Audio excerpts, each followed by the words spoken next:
அனைவருக்கும் வணக்கம். இது பெண்களுக்காக போடுற பதிவு தான். காலம் மாறிப்போச்சு மாறிப்போச்சுன்னு சொல்கிறவங்களுக்காக போடுற இந்த பதிவு. காலம் எங்கெங்கே மாறிச்சு, மனிதர்களுடைய குணமும் மனிதர்களுக்கு குணத்துக்கு ஏற்ற மாதிரி காலத்தையும் மாற்றிட்டு காலம் மாறிப்போச்சுன்னு காலத்து மேலே பழி போட்டால் எப்படிங்க? காலம் அப்படியே தான் இருக்குது. காலம் மாறல, மனிதனுடைய குணத்தை மாற்றியாச்சு. அதுக்கேற்ற மாதிரி நல்ல காலம் அழிஞ்சு போச்சு. இதுதான் உண்மையானது. பெண்களுக்கெல்லாம் நான் ஒரு கேள்வி கேட்க ஆசைப்பட்றேன். இன்ஸ்டாகிராம், யூடியூப்பு, ஃபேஸ்புக்கு எல்லாத்துலேயும் பெண்கள் என் கண்ணில் வச்சுருக்க மை அழகாக இருக்கா, என் ஜடை அழகாக இருக்கா, என் கண்ணம் அழகாக இருக்கா, இன்றைக்கி பியூட்டி பார்லருக்கு போட்ட இந்த மேக்கப் அழகாக இருக்கா, நெய் பாலிஷ் அழகாக இருக்கா, மருதாணி அழகாக இருக்கா, என் கையில் போட்டிருக்க வளையல் அழகாக இருக்கா, என்னுடைய மூக்குத்தி அழகாக இருக்கா, என் காதில் கம்பல் நல்லா இருக்கா, என் காது நல்லா இருக்கா, இது எல்லாம் எப்படி கேட்குறீங்க? உங்களுக்குன்னு சென்சிட்டிவ்னு எதுவுமே கிடையாதா? இதில் ஆண்கள் என்ன உங்களுக்கெல்லாம் சொல்லணும்னு ஆசைப்படுறீங்க? இன்னொரு ஆண் அவருக்கு ஒரு குடும்பஸ்தனாக இருக்கலாம், இன்னொரு பெண்ணுடைய காதலனாக இருக்கலாம், இன்னொரு பெண்ணுடைய நண்பனாக இருக்கலாம், அவன் இன்னொரு பெண்ணுக்காக நிச்சய வைக்கப்பட்டவனாக இருக்கலாம்.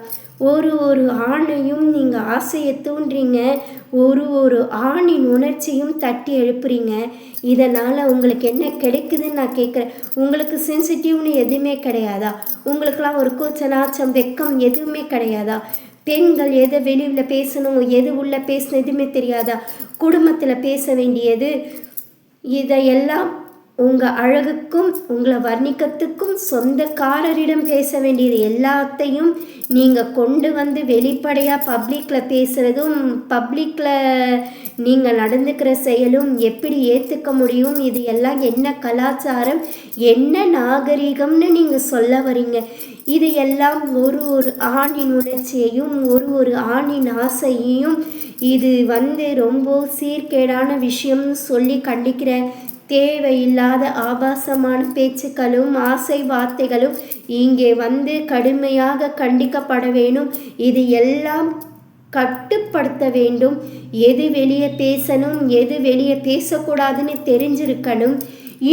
ஒன்றே ஒன்று சொல்கிறேன். எவ்வளவோ சாதனை படைத்த பெண்கள் இருக்காங்க, நாட்டுக்காக உயிர் தியாகம் செய்த பெண்கள் இருக்காங்க, தன்னுடைய மானத்துக்காக இங்கே உயிர் தியாகம் செய்து வாழ்க்கையை தியாகம் செய்த எவ்வளோ பெண்கள் வரலாறு இருக்கு. இதையெல்லாம் பெண்கள் பதிவாக போடுறதில்லை. பெண்களின் அருமையும் பெண்களின் பெருமையும் பெண்களின் புனிதத்தையும் பற்றி பெண்கள் பதிவாக போடுறதில்லை. பெண்கள் ஆபாசத்தையும் பெண்கள் கவர்ச்சியையும் பெண்கள் அழகையும் பெருசாக நினச்சா எப்படி? பெண்களுக்கு அழகு என்றும் நிரந்தரம் இல்லை, கவர்ச்சி என்றும் அழிவை கொடுக்கக்கூடியது, அறிவு என்றும் நிரந்தரமானது, அறிவு என்றும் நமக்கு அழியாத பக்குவத்தையும் நல்ல எதிர்காலத்தையும் கொடுக்கக்கூடியது. இதை அனைவரும் உணரும்படி நான் சொல்கிறேன். இதை உணர்ந்து நடந்தால் நலம் அனைவரின் குடும்பத்திற்கும் நல்லதே நடக்கும். நன்றி, வணக்கம்.